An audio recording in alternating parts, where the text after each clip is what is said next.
We listened to Angela Merkel speaking yesterday, and the essence of her speech was the US and Europe are drifting apart. It now seems that Europe has to plot its own course. Is this a watershed, Andrew? Was this a big moment? I think it was certainly a big moment, whichever way you look at it. There was the NATO meeting, there was, then we were just in Sicily and we had the G7, and I think Merkel's comments, she's been studying Trump for months now.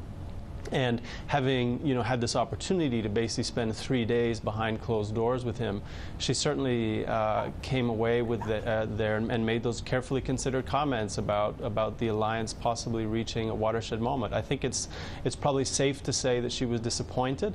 And for me, the one anecdote that kind of stands out was Gentiloni coming out and wrapping up the meeting, saying, we have no idea what Trump will do on climate change.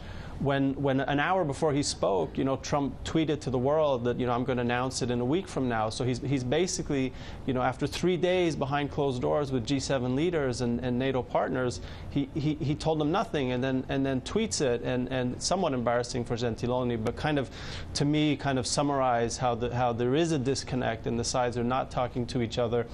And on whether it's NATO or climate or more broadly on trade, the cracks are appearing run quite deep. How would you characterize the relationship, Andrew, between Germany and the US right now? I mean, do we go back to 2002, 2003, when Gerhard Schroeder, of course, refused to support the US invasion of Iraq? That's cited as an era where relations between the two were near a recent low. Are we at those levels? To be honest, I would distinguish those. I mean, you're right that was a serious rupture, but that was very specific to the war.